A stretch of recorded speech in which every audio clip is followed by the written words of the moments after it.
So this is your eighth class of free handwriting, and in this class, here you can see, uh, for developing your free handwriting, you have to know some component of sentences. Free handwriting টাকে develop করার জন্য কিছু component of sentence আমাদেরকে ভালোভাবে জানতে হবে, যেগুলো আমি বলছিলাম আপনাদের বিগত ক্লাসটাতে, যে modification, subordination, coordination, absolute or suspension, appositive, as well as phrase and clause, এর ব্যবহারগুলো আমাদেরকে ভালোভাবে বুঝতে হবে।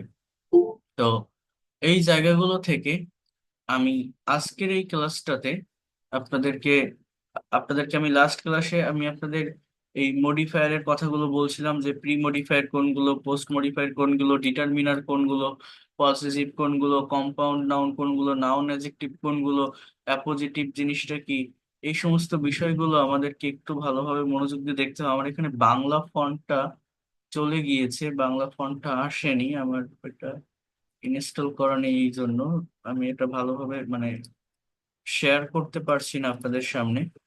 তো তারপরে আমি বলবো, আমি দেখাবো, জাস্ট একটু ওয়েট করেন, দেখি আমি কোনোভাবে করতে পারি কিনা। এখানকার বাংলাগুলো হয়তো ওইভাবে আসবে না এখন। আচ্ছা, এটা আমি পরে দেখাবো আপনাদেরকে। এখানে কিছু ট্রান্সলেশন ছিল, তো আমি সেটা দেখাবো, সমস্যা নেই, এখনো দেখাতে পারবো। পিডিএফ ফাইল আছে যদিও, তারপরেও পিডিএফ থেকে কি দেখাবো? পিডিএফ এর ফন্ট চেঞ্জ হয় না ওইভাবে, বাট সেটা তো আগেরটা।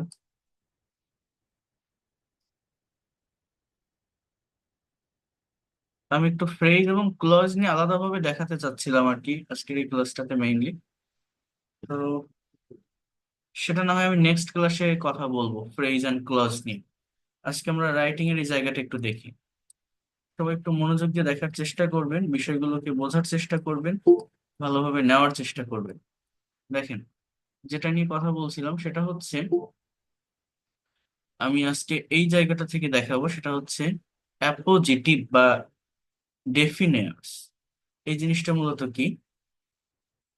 অ্যাপোজিটিভ বা ডেফিনায়ার্সটা হচ্ছে, here you can see, এখানে তিনটে বাক্য আছে এবং তিনটে বাক্য আলাদা। মানে তিনটে বাক্যতেই পার্টিকুলার সাবজেক্ট আছে, পার্টিকুলার ভার্ব আছে। যেমন দেখেন, হি ইজ উইলিয়াম শেক্সপিয়ার, সে উইলিয়াম শেক্সপিয়ার। এবার বলছে, he wrote a tragedy titled King Lear, সে একটা ট্র্যাজেডি লিখেছিল যেটা titled King Lear. This is one of my favourite play, এটা আমার প্রিয় একটা প্লে বা নাটক। এখন এই যে তিনটা আলাদা সেন্টেন্স, এই তিনটা আলাদা সেন্টেন্সকে একটা সেন্টেন্স বা একটা বাক্যে পরিণত করছে কিভাবে দেখেন। বলছে, King Lear, a tragedy written William Shakespeare, is one of my favourite place. অর্থাৎ King Lear, that is the subject, এই সাবজেক্ট সম্পর্কে একটা এক্সট্রা ইনফরমেশন দিচ্ছে। আর ট্র্যাজেডি রিটেন উইলিয়াম শেক্সপিয়ার, অর্থাৎ সাবজেক্টের পরে কমা বসবে এবং অ্যাপোজিটিভের পরে কমা বসবে। অর্থাৎ আমার এইখানে এই যে আর ট্র্যাজেডি রিটেন উইলিয়াম শেক্সপিয়ার, এটা হচ্ছে সাবজেক্ট সম্পর্কে অতিরিক্ত তথ্য বা অর্থ দিচ্ছে, এটাকে অ্যাপোজিটিভ বলে।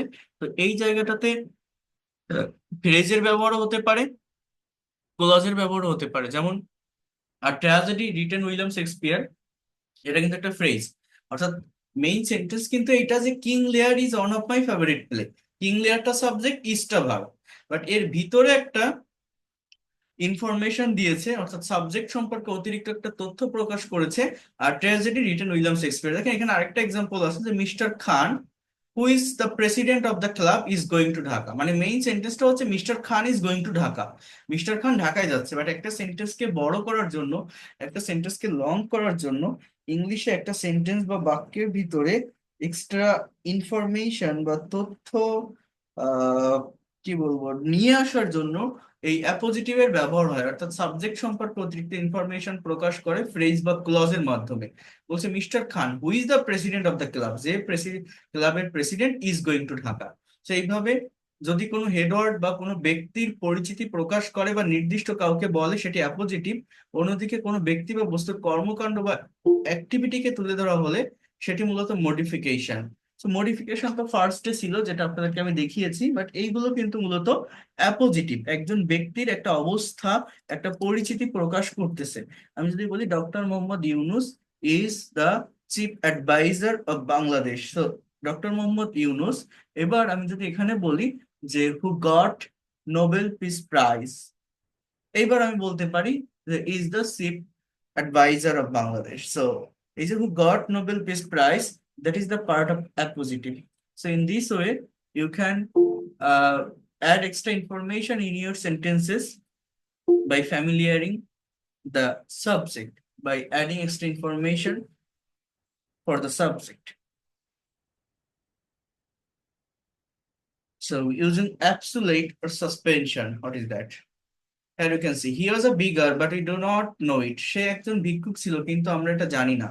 You will be surprised to learn it. তুমি বিস্মিত হবে এটা জেনে। এবার বলছে দেখেন অ্যাবসোলিউট জিনিসটা কি, as you will be surprised to, sorry, he was a beggar but we did not know it. সে একজন ভিক্ষুক ছিল কিন্তু আমরা জানতাম না। এর বলছে you will be surprised to learn it. তুমি এটা জেনে বিস্মিত হবে, তুমি এটা জেনে বিস্মিত হবে যে সে একজন ভিক্ষুক ছিল বাট আমরা এটা জানতাম না। The hunter, their braids white in the first year, rested for a moment in front of the shade. So the hunters, অর্থাৎ শিকারীরা, rested for a moment in front of the shade. That is the main part of the sentences. But here you can see their braid white in the frosty year. That is the part of suspension or absolute. অর্থাৎ mainly absolute or suspension হচ্ছে অসম্পৃক্ত বাক্য, কোনো বাক্যের মাঝে বসে এটি একটা বাক্যের জটিলতা সৃষ্টি করে, বা আপনি এটাও বলতে পারেন যে বাক্যকে সুন্দর করে তোলে, বাক্যকে কমপ্লেক্স করে, এই এই জায়গাগুলো। হ্যাঁ,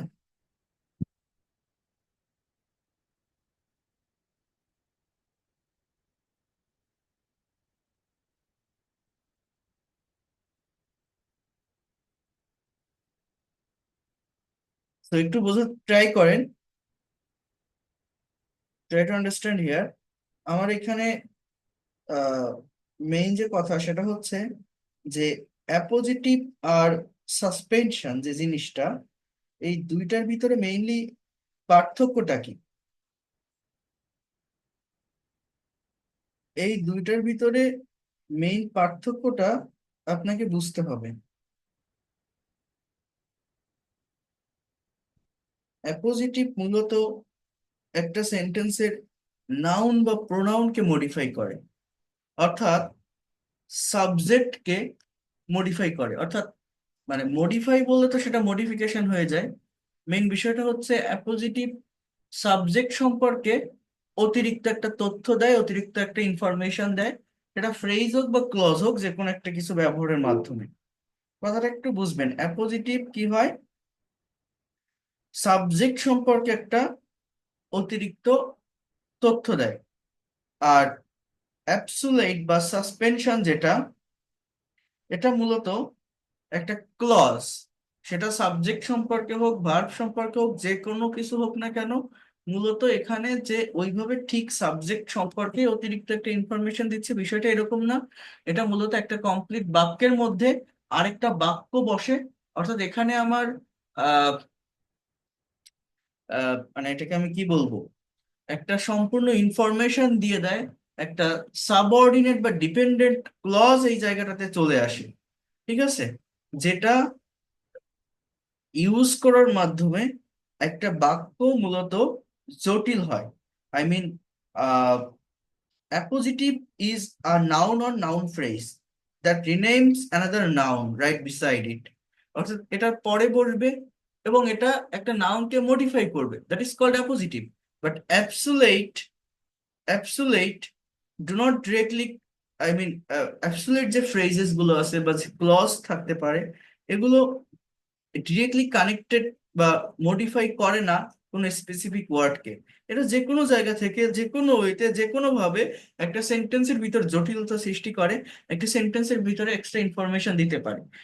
পার্থক্য হচ্ছে জাস্ট এতটুকুই, অ্যাপোজিটিভটা মেইনলি সাবজেক্টের জন্যই বসে, সাবজেক্ট সম্পর্কে একটা তথ্য দেয়, বাট অ্যাবসোলিউট সাবজেক্ট সম্পর্কে বসতে পারে, নাও পারে, একটা ক্লজ বা ফ্রেজ হয় সেটা অন্য বাইরের কোনো কথাও সেখানে মানে সেন্টেন্সের সঙ্গে বাক্যের সাথে সম্পৃক্ত না, এরকম কোন একটা বিষয় সেখানে চলে আসতে পারে। যেমন he was a beggar, we did not know it, এইখানে লেখা you will be surprise to learn, তুমি জেনে বিস্মিত হবে, এটা হি বা ওয়াজ এসব এগুলোর সঙ্গে কিন্তু সম্পর্কিত না, জাস্ট আলাদা একটা ক্লজ বাইরে থেকে একটা তথ্য বা ইনফরমেশন এখানে বসিয়ে দিচ্ছে। তো এটা মূলত পার্থক্য। কোঅর্ডিনেশনটা কি? He was doing his homework, he was cooking dinner in the same time, আলাদা দুইটা সেন্টেন্স, বাট আফটার কোঅর্ডিনেটিং সমন্বয় করা, he was doing his homework and cooking dinner at the same time, he was poor but honest, he not only studies three subjects but also has a job as a waiter. So mainly coordinators are and or but, not only but also both dot dot and either or neither nor, those are called coordination। অর্থাৎ এগুলো হচ্ছে মূলত coordinate করে, এগুলো মূলত compound sentence গুলোতে ব্যবহৃত হয়। আলাদা দুইটা মেইন ক্লজ যখন কানেক্টেড হয়, অর্থাৎ আলাদা দুইটা সাবজেক্ট এবং ভার্ব থাকে, দুটোই ইন্ডিপেন্ডেন্ট বা মেইন ক্লজ, সেইগুলো মূলত and or but, not only but also, either or neither not দ্বারা যুক্ত হলে সেগুলোকে কোঅর্ডিনেট বলা হয়, কোঅর্ডিনেটর বলা হয়। আর সাবঅর্ডিনেশনটা হচ্ছে মূলত এখানে কমপ্লেক্স সেন্টেন্সে যে ধরনের ওয়ার্ড গুলো ব্যবহৃত হয়, অর্থাৎ এই যে what, which, if, unless, once, until, though, although, as, because, since, অর্থাৎ এগুলো যদি কোনো সেন্টেন্সে ব্যবহৃত হয় সেটা সাবঅর্ডিনেট ক্লজ। সাবঅর্ডিনেট মানে ডিপেন্ডেন্ট ক্লজ, অর্থাৎ দুটো আলাদা বাক্য থাকবে, দুটো বাক্যের ভিতরে একটা বাক্য অন্য আরেকটা বাক্যের উপর নির্ভর করে থাকে। আপনি সাবঅর্ডিনেট ক্লজ যখন বসাবেন তখন সেটা অসম্পূর্ণ থেকে যাবে যতক্ষণ না পর্যন্ত একটা ইন্ডিপেন্ডেন্ট ক্লজ সেখানে বসাবেন। অর্থাৎ unless Christine finishes her calculus homework, he will have to suffer Mr. Carlos out in the class tomorrow. So, unless দিয়ে যে বাক্যটা আছে, অর্থাৎ এখানে প্রথম যে বাক্যটা, এটা মূলত সাবঅর্ডিনেট ক্লজ, এইটাকেই বলা হয় সাবঅর্ডিনেশন। Jonathan spent his class time regarding comics books since his average was a 45 before final exam. কখনো কখনো বাক্যের সাবঅর্ডিনেশন, কোঅর্ডিনেশন, অ্যাপোজিটিভের মিশ্র ব্যবহার হয়ে থাকে, তখন বাক্য বোঝা অনেক কঠিন হয়ে যায়। While Bailey slept on the sofa in front of the television, Samson, the family dog, groaned on the leg of the coffee table. So while দিয়ে যে সেন্টেন্সটা আছে, অর্থাৎ while Bailey slept on the sofa in front of the television, এই যে জায়গাটা, আমার কথাটা বোঝেন, এই জায়গা সম্পর্কে অতিরিক্ত একটা ইনফরমেশন দিচ্ছে স্যামসাং দ্য ফ্যামিলি ডগ, অর্থাৎ that is the called of, I mean it is called appositive. Samson the family dog appositive, gnawed on the leg of the coffee table. So here you can see, after dripping mustard all over his chest, Charles, who was wearing a red shirt, wished that he had instead chosen ketchup for his hot dog. For his hot dog. So here you can see some academic translation. So you have to understand these sentences. After dripping mustard, mustard মানে এটাকে বলে সরিষা।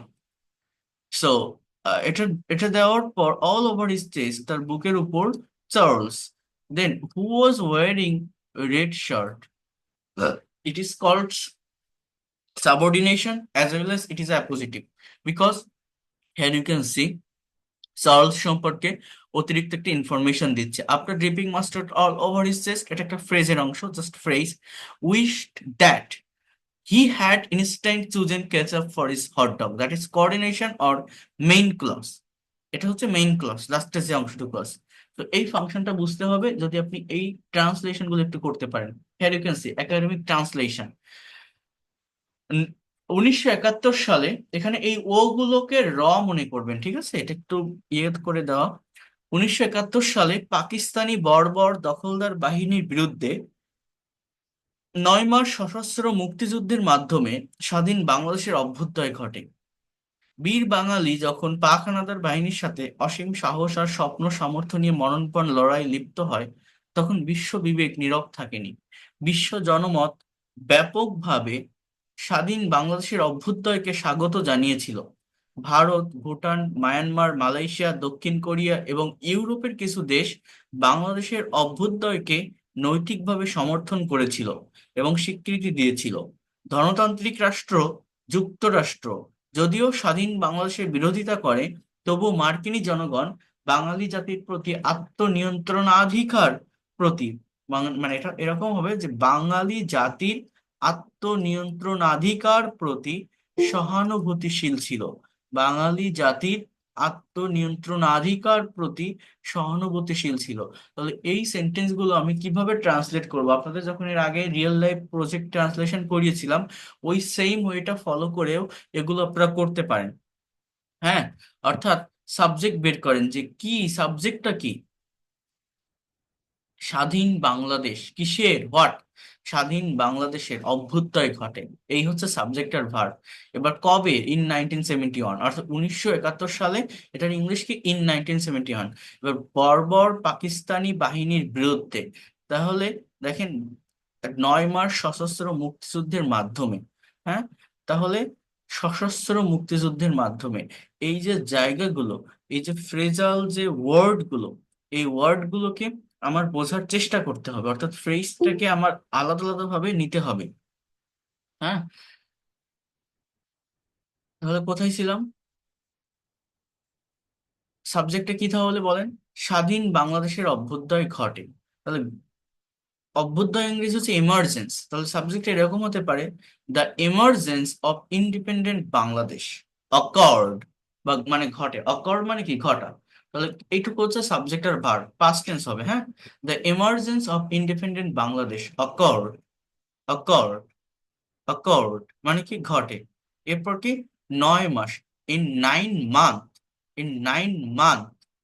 হ্যাঁ, সশস্ত্র মুক্তিযুদ্ধের মাধ্যমে। এখানে এই জায়গাটা হচ্ছে, আমাকে একটু বোঝার চেষ্টা করেন। দেখেন, সশস্ত্র বলতে armed, so armed liberation war. হ্যাঁ, এরপর কি? Against the barbarous Pakistani occupant in 1971, অর্থাৎ এই যে পাকিস্তানি বাহিনী, অকিউপান্ট দখলদার বাহিনী বলছে।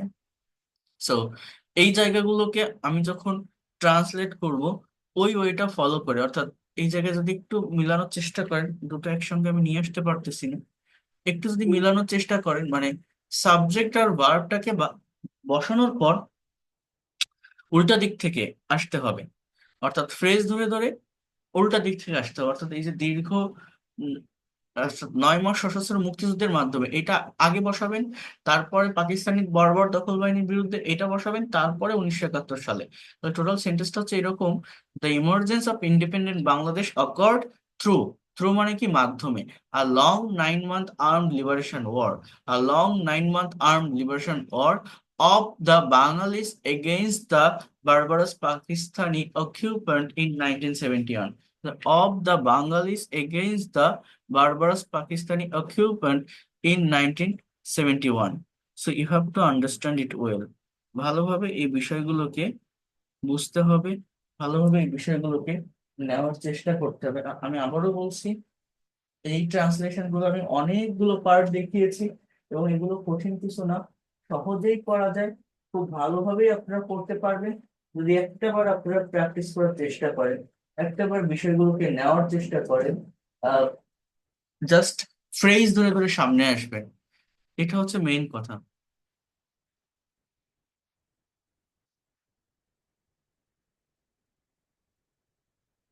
পরের বাক্যটা কি ছিল? যে বীর বাঙালি যখন পাকিস্তানি হানাদার বাহিনীর সাথে, তাহলে যখন আছে, এটা হচ্ছে আমার মূলত ওই কমপ্লেক্স সেন্টেন্স বা সাবঅর্ডিনেশনের ব্যবহার হবে।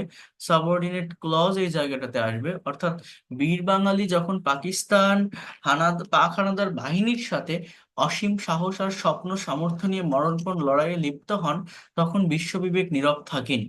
অর্থাৎ ওয়েন দ্য ব্রেভ বাঙালি, যখন বীর বাঙালি, ওয়েন দ্য ব্রেভ বাঙালি, এবার যখন লিপ্ত হন, তাহলে এটার ইংলিশ কি? সাবজেক্ট আমি পেলাম, ভার্বটা হচ্ছে ওয়ার এনগেজড, ওয়ার এনগেজড। এবার মরণপণ লড়াই, অর্থাৎ do or die war, do or die war.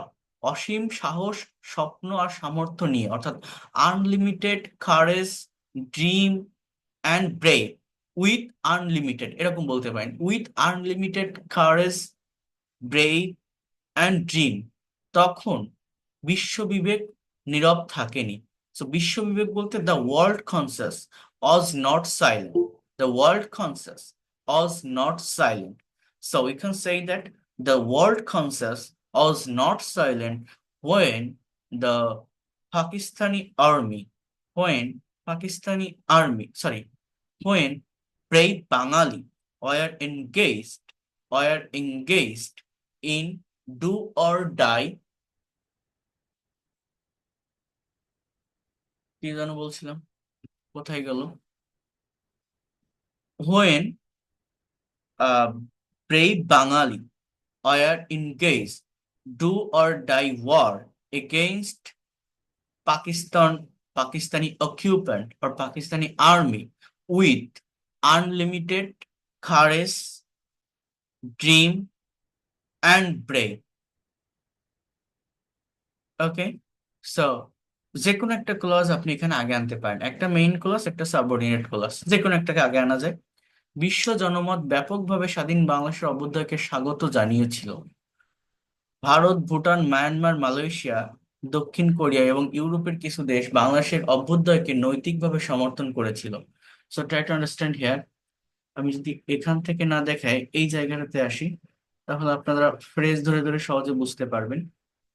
দেখেন, এই ফ্রেজ গুলোকে আগে আমার ট্রান্সলেট করে নিয়ে আসতে হবে, যেটা আমি বারবার বলি। যেমন 1971 সাল, এটাকে ইংলিশে আমরা কি বলতে পারি, যে ইন 1971 বাঙালির দীর্ঘ 9 মাস সশস্ত্র যুদ্ধের মাধ্যমে against the barbarous Pakistani army, sorry, through a long 9 month arm liberation war of Bangladesh, স্বাধীন বাংলাদেশের অভ্যুদয় ঘটে।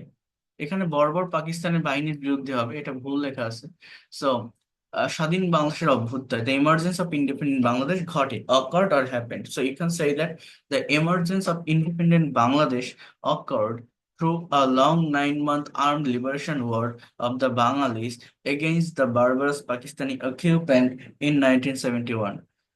যখন বীর বাঙালি পাক হানাদার বাহিনীর সাথে অসীম সাহস আর স্বপ্ন সামর্থ্য নিয়ে মরণপণ লড়াই লিপ্ত হন, তখন বিশ্ব বিবেক নীরব থাকেনি।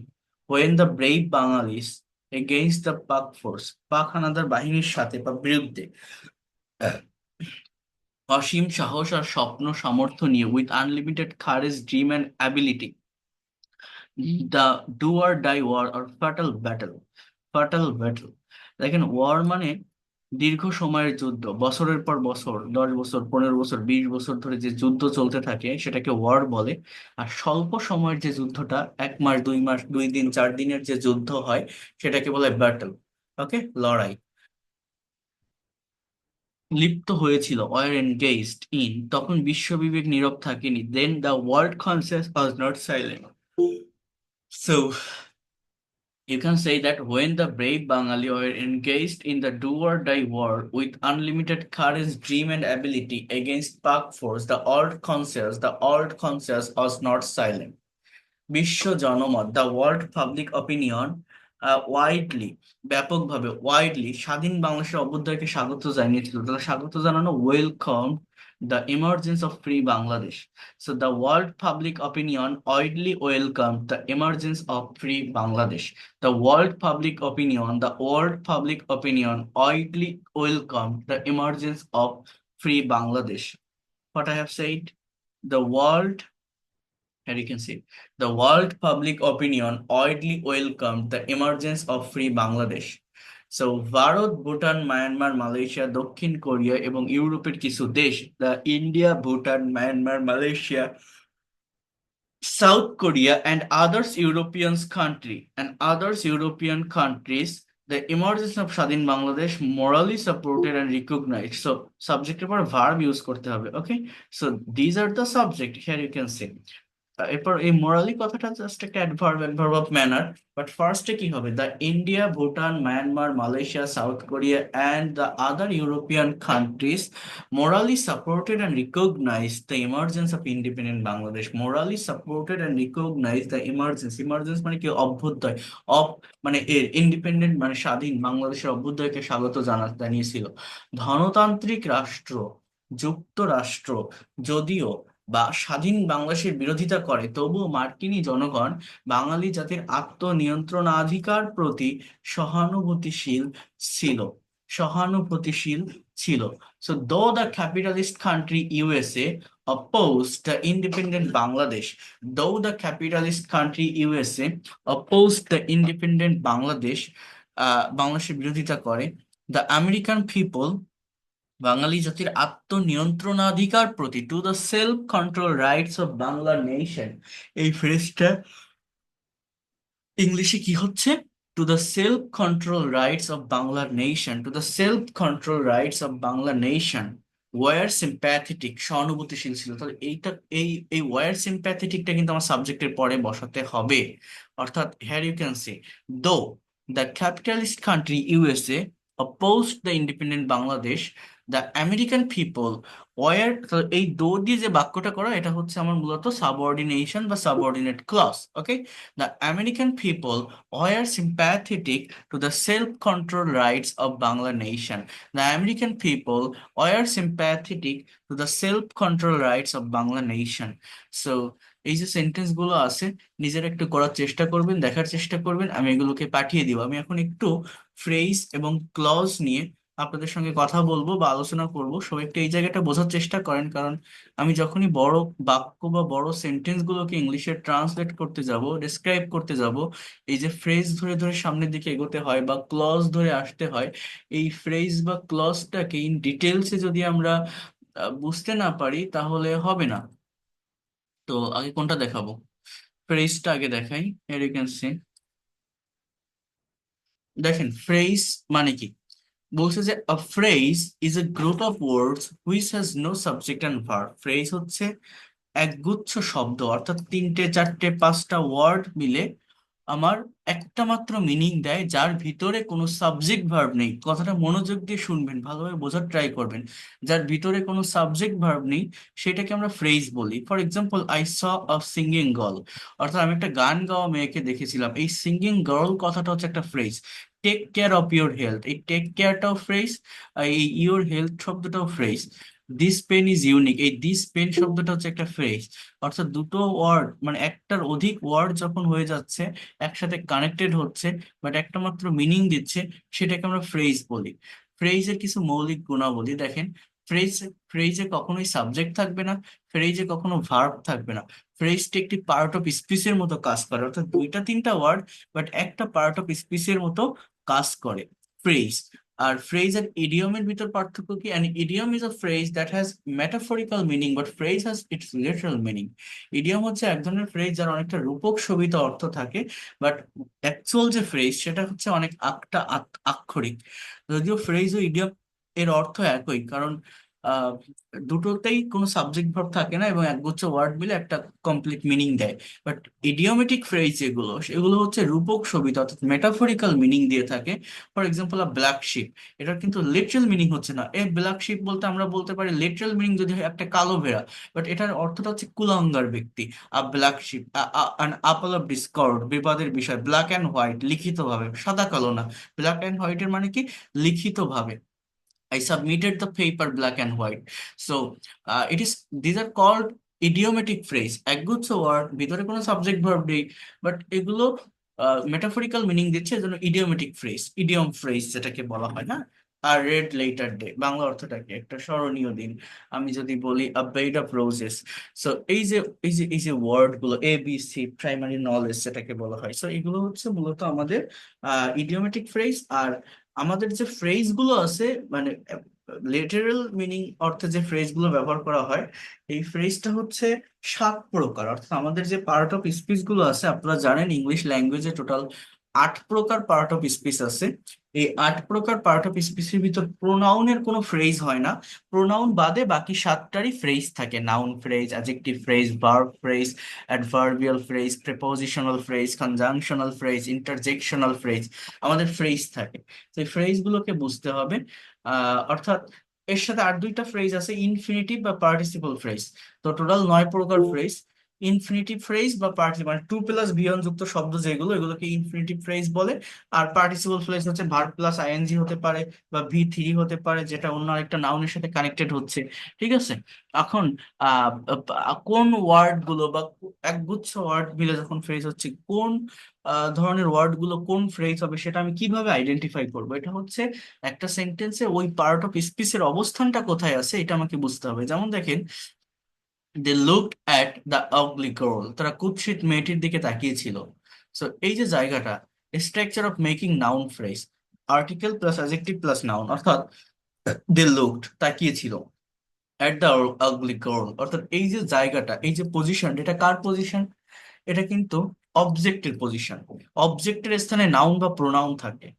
So, এইখানে মেইনলি হেডওয়ার্ডটা কিন্তু এই গার্ল, এই গার্লকে মডিফাই করছে আগলি এবং দা শব্দটা। তো একসঙ্গে এই যে তিনটা শব্দ, দ্য আগলি গার্ল, এই তিনটা শব্দই হচ্ছে আমার মূলত নাউন ফ্রেজ। আলাদাভাবে বললে গার্লটা নাউন, আগলিটা অ্যাডজেক্টিভ বা দাটা অ্যাডজেক্টিভ, বাট একসঙ্গে বলি তিনটাকে বলছি আমরা নাউন ফ্রেজ।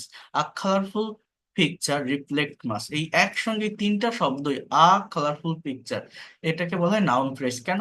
এটা কোথায় আসে? শুরুতে আসে। একটা সেন্টেন্স শুরুতে সাবজেক্টের স্থানে বা ভার্বের পরে অবজেক্টের স্থানে আমার মূলত কোন পার্ট অফ স্পিচ বসে? নাউন বসে থাকে। তো নাউনের জায়গাগুলোকে যখন অন্যান্য ওয়ার্ড দ্বারা মডিফাই করা হচ্ছে, যেখানে একটা হেড ওয়ার্ড থাকছে যেটা নাউন, সেই জায়গাটাকেই মূলত আমরা নাউন ফ্রেজ বলছি। অর্থাৎ একটা একটা মৌলিক বিষয়, একটা বেসিক বিষয় আগে আপনারা বোঝেন, ফ্রেজ আর ক্লজের ভিতর পার্থক্যটা কি। মনে করেন আমি যদি বলি আমি একটা মোবাইল কিনেছিলাম যেটা ছিল খুবই দামি, এটার ইংলিশ কি হবে?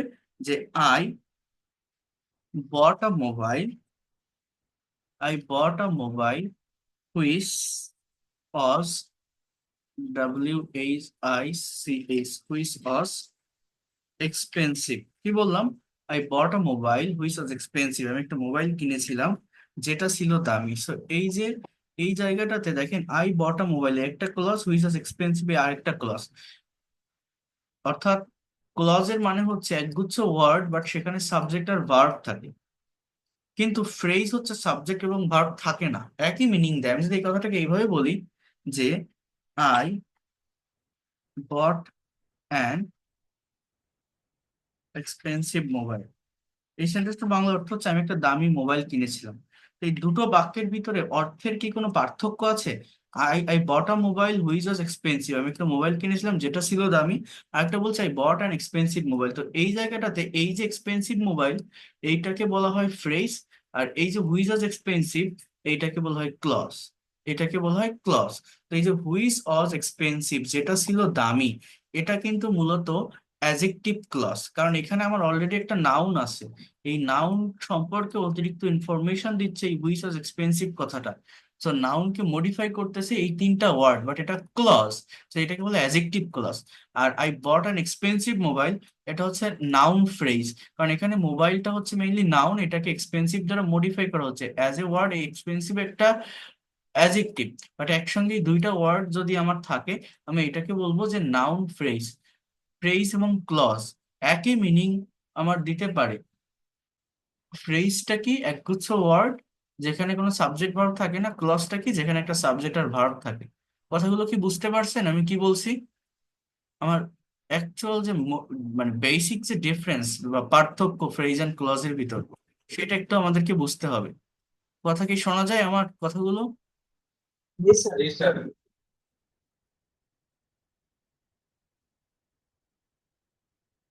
এরপর দেখেন, এখানে বলছে যে নাউন ফ্রেজ তৈরির আরো কিছু স্ট্রাকচার আছে। যেমন he repaired the broken leg of chair, সে চেয়ারের ভাঙা পাটি মেরামত করেছিল। He is a man of letter, সে একজন বিদ্বান ব্যক্তি। অর্থাৎ ম্যানটা নাউন, লেটারটাও নাউন, লেগটা নাউন, চেয়ারটাও নাউন, ভিতরে একটা প্রেপোজিশন বসতেছে। অর্থাৎ noun plus preposition plus noun. অর্থাৎ আপনাকে এত কিছু বোঝা লাগে না, এত স্ট্রাকচার জানা লাগে না। আমি যদি পার্ট অফ স্পিচের আইডেন্টিফিকেশনটা পারি বা অবস্থানটা বুঝতে পারি, মানে এই যে জিনিসটা, অর্থাৎ leg of chair, man of letter, এটা কার জায়গায় বসছে? অবজেক্টের জায়গায়। তাহলে অবজেক্টের জায়গায় যদি বসে, এগুলো আমার অবশ্যই অবশ্যই নাউনের জায়গা। অবজেক্টে কি থাকে? নাউন বা প্রোনাউন থাকে। তাহলে নাউনের জায়গায় যখন একগুচ্ছ ওয়ার্ড থাকতেছে, সেটাকে আমরা নাউন ফ্রেজ বলতে পারি। এরপর দেখেন, noun plus and or plus noun, এগুলোকে কম্পাউন্ড নাউন বলা হয়। He work day and night, they need pen and pencil to draw the picture, earning money আর gaining knowledge is not equivalent. So day and night, pen and pencil, earning money or gaining knowledge, those are called noun phrase. Apostrophe S plus noun অথবা positive, I mean his, her, my, our, এই word গুলো কি মূলত adjective. এরপরে যে নাউনটা বসতেছে একসঙ্গে এই adjective, মানে এই হিজ, হার, মাই, ইওর, এইটা প্লাস নাউন দুটোকে একসঙ্গে নাউন ফ্রেজ বলছে। মানে স্পিকারস স্পিচ, স্পিকারের বক্তব্য creates an amazing environment, his drawing is truly praiseworthy, so his drawing, speaker's speech. মূলত এত কিছু লাগে না, তো স্ট্রাকচার বোঝা লাগে না, জাস্ট আমাকে বুঝতে হবে আমার কার জায়গাটা দখল করতেছে। এটা সাবজেক্ট, সাবজেক্টে তো অবশ্যই নাউন বা প্রোনাউন থাকে, তো সেখানে একটা ওয়ার্ড নয়, যখন একগুচ্ছ ওয়ার্ড হচ্ছে সেটাকে আমি বলছি নাউন ফ্রেজ। এরপরে আপনার এখানে এইভাবেই সবগুলো দেওয়া সাবজেক্ট বা অবজেক্টের জায়গাটা। এরপরে দেখেন আহ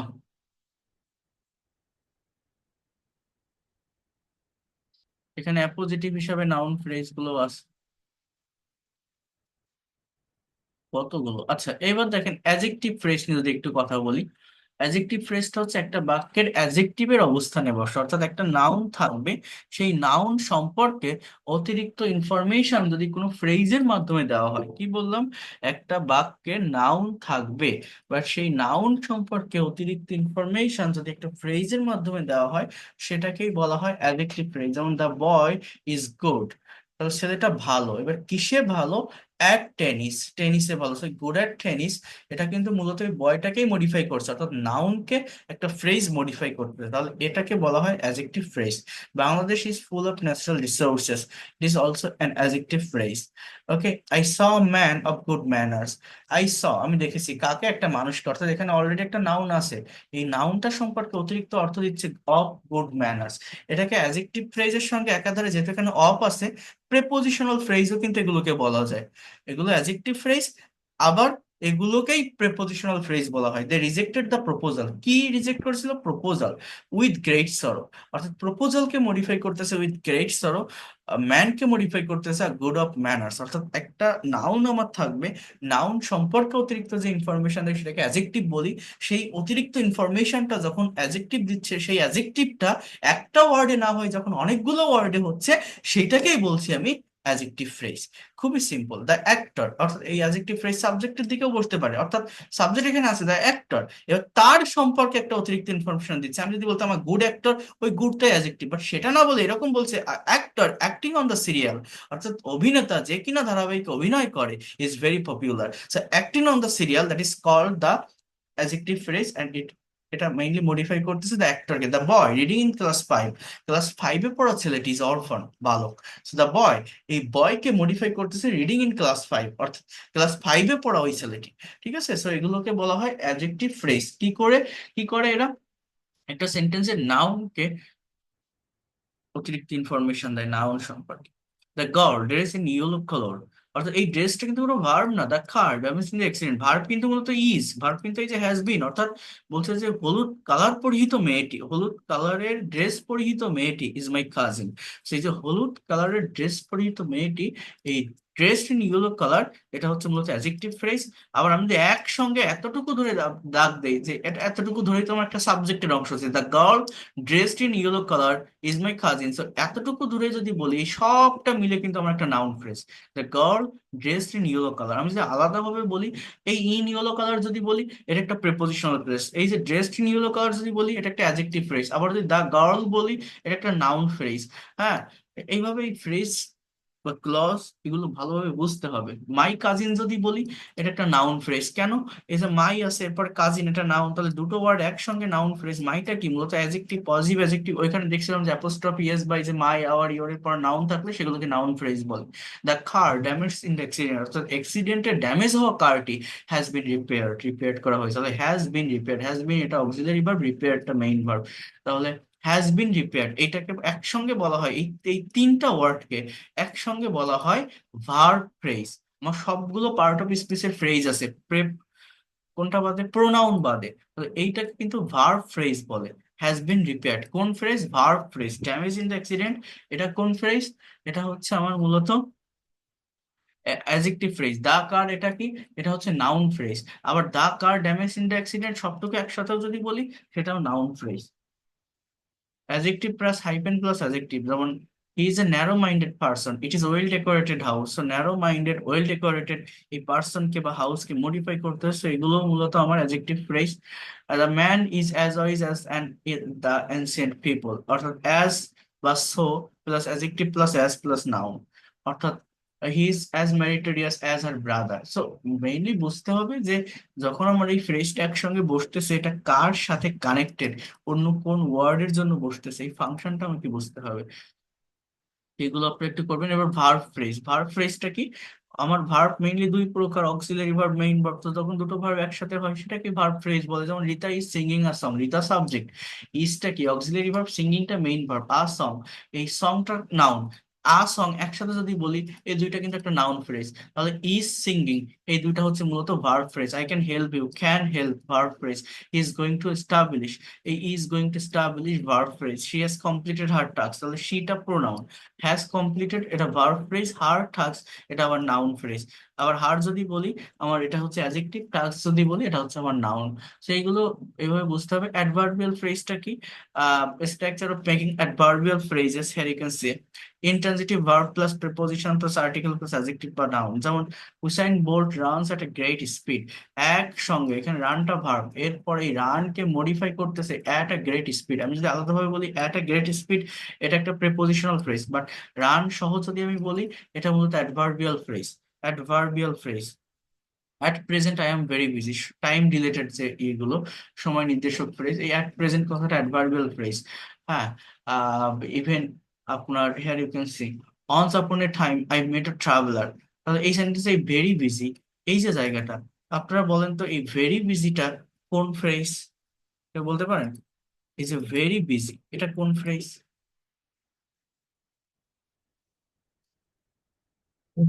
এই অ্যাট প্রেজেন্টটা অ্যাডভার্বিয়াল ফ্রেজ। ভেরি বিজি এটা কোন ফ্রেজ? কেন অ্যাডভার্বিয়াল ফ্রেজ কেন হবে? বাংলা বুঝেন না, আমি এতক্ষণ কি পড়াচ্ছি, কিছুই কি বোঝেন না, মাথায় ঢোকে না জিনিসগুলো? এগুলো কি অতটাই কঠিন? এটা অ্যাডজেক্টিভ ফ্রেজ, অ্যাডভার্ব কেন হবে? কে বিজি? আমি নাউন সম্পর্কে ইনফরমেশন দিচ্ছি, অতিরিক্ত শব্দ। বিজি শব্দটা কি? অ্যাডজেক্টিভ। আমি যদি I am hungry, I am angry, I am very hungry, আমি খুবই ক্ষুধার্ত, তবে hungry, angry, I am thirsty, এগুলো কি অ্যাডজেক্টিভ? তাহলে এটাকে মডিফাই, এই ভেরি শব্দটা একটা অ্যাডভার্ব, এটা ঠিক আছে, বাট এই অ্যাডভার্ব দিয়ে অ্যাডজেক্টিভকে মডিফাই করতেছে। তো একসঙ্গে যদি আমি এটা বলি, এটা মূলত জায়গাটা কার? আমি যদি বলি আই এম বিজি, তাহলে কিন্তু সেন্টেন্স থাকবে। বাট আমি যদি বলি আই এম ভেরি বিজি, আমি বললাম না, আমার কি সেন্টেন্স হবে? তাহলে আমার এখানে অতিরিক্ত কোনটা? অতিরিক্ত এই ভেরি। এই ভেরি না বসালেও আমার চলতো, আমার লাগবে কোনটা আমাকে এটা বুঝতে হবে।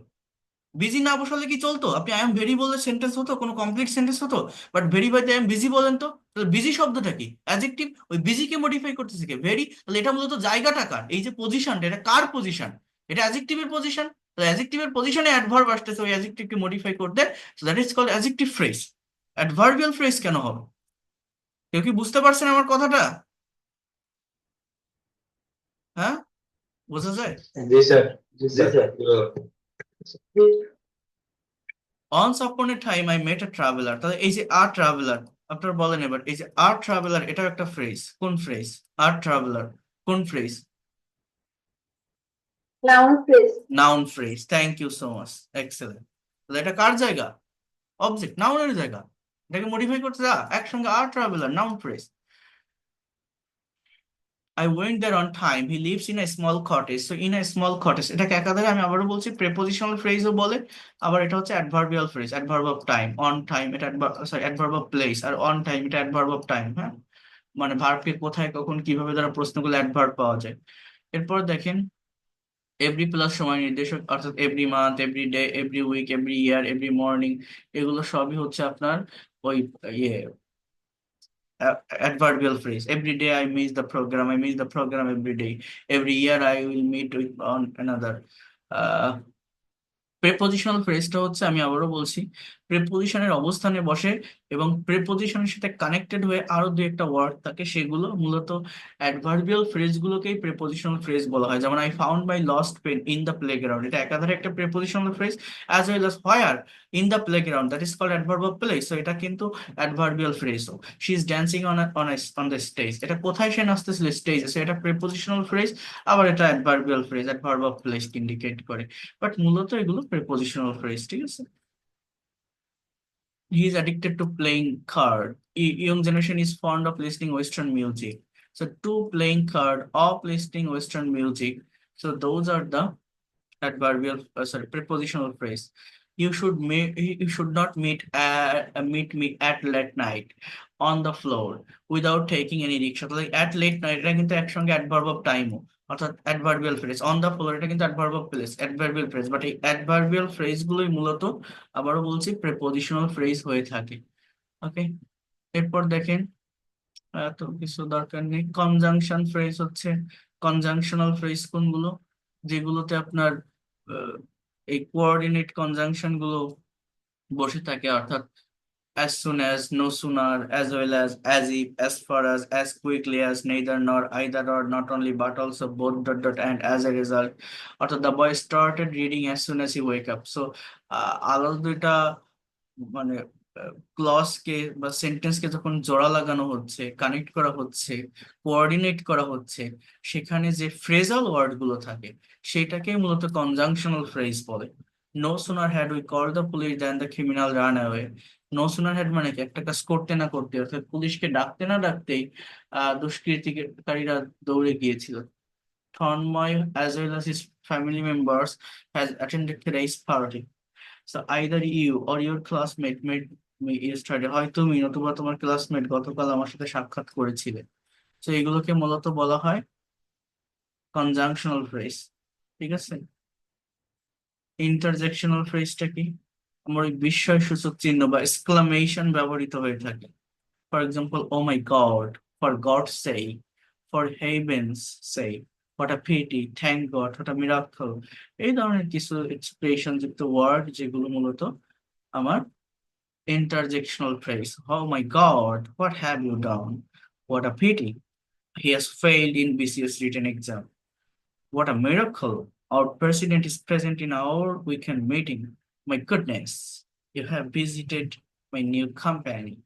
For God's sake, don't try to get it back. Thank God, we are out of danger now. So, infinitive phrase কি? ইনফিনিটিভ হচ্ছে টু প্লাস বিয়ন্ড যুক্ত যে শব্দটা, সেটাকে ইনফিনিটিভ বলা হয়। অর্থাৎ to practice cricket regularly will help you to be a good cricketer. I am very happy to meet with you. তাহলে এবার আপনারা বলেন, এই যে ভেরি হ্যাপি, এটা কোন phrase? I will help you to be a good cricketer, a good cricketer, এটা কোন ফ্রেজ? বলেন এবার আপনারা, এই দুইটা কোন ফ্রেজ হবে? আ গুড ক্রিকেটার, এটা কোন phrase? Noun phrase. Adjective phrase. Noun phrase already. Very happy adjective. Very হ্যাপিটা কোন phrase? Very adjective. Adjective. Adjective phrase, but এই যে আ গুড ক্রিকেটার, এটা কোন phrase? Noun phrase. Noun phrase. Noun. এবার দেখেন পার্টিসিপল ফ্রেজটা কি। পার্টিসিপল প্রধানত তিন প্রকার: প্রেজেন্ট, পাস্ট এবং পারফেক্ট। প্রেজেন্ট পার্টিসিপলটা হচ্ছে ভার্বের সঙ্গে আইএনজি যুক্ত শব্দ, যা অন্য একটা নাউনকে মডিফাই করে। Finally checking over his answer, অর্থাৎ তার অ্যান্সারটা চেক করে, the examiner announced his final result, তো checking over his answer. So এটাকে বলা হয় জেরান্ট, মানে চেকিং শব্দটা হচ্ছে মূলত gerund. As a part of speech এটা একটা নাউন, সো এটাকে মূলত নাউন ফ্রেজ বলে। Searching in the room, my father,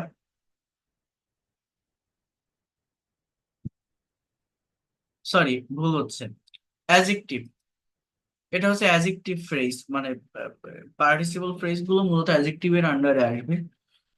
তো একটা নাউন সম্পর্কে এরা অতিরিক্ত তথ্য দিচ্ছে, এখানে সাবজেক্ট আছে আলাদা একটা, সার্চিং ইন দ্য রুম, অর্থাৎ রুমটা সার্চ করে। নাউনটা কি? My father goat his lost wallet, অর্থাৎ এগুলো অ্যাজেক্টিভ ফ্রেজ, ভার্বের প্রেজেন্ট পার্টিসিপল, এটা অ্যাজেক্টিভের কাজ করছে, হ্যাঁ।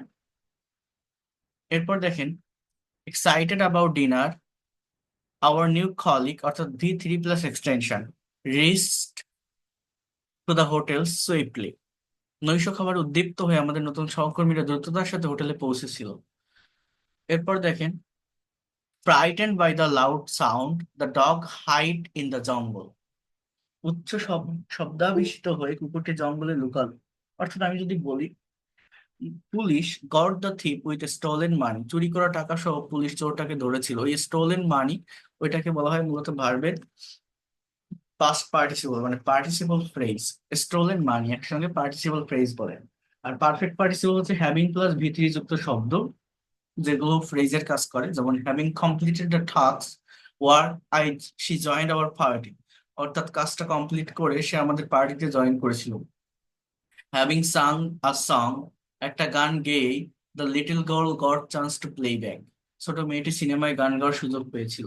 তো এই যে হ্যাভিং প্লাস ভিত্তি যুক্ত শব্দকে মূলত পার্টিসিপল ফ্রেজ বলা হয়। এগুলোর উপরেও আমি ডিটেলসে আপনাদেরকে দেখিয়েছি, এর আগেও ক্লাস নিয়েছি। প্রথম দিকে যখন ভার্বের উপর ক্লাস নিয়েছিলাম তখনই পার্টিসিপল, ইনফিনিটিভ বা জেরান্ড এগুলো নিয়ে কথা বলছিলাম।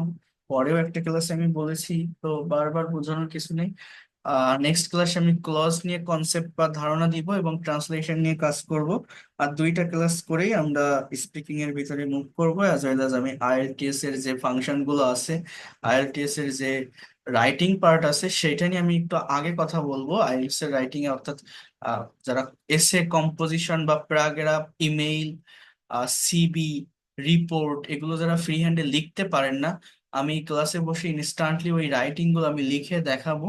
এবং আইএলটিএস এর যে আর্গুমেন্টেটিভ এসে এবং গ্রাফ চার্ট, পাই চার্ট, এই চার্ট গুলো থাকে, এগুলো সহজে কিভাবে ডেসক্রাইব করা যায় রাইটিং এর জন্য সেগুলো নিয়ে কাজ করব বা দেখাবো। So that's all for today.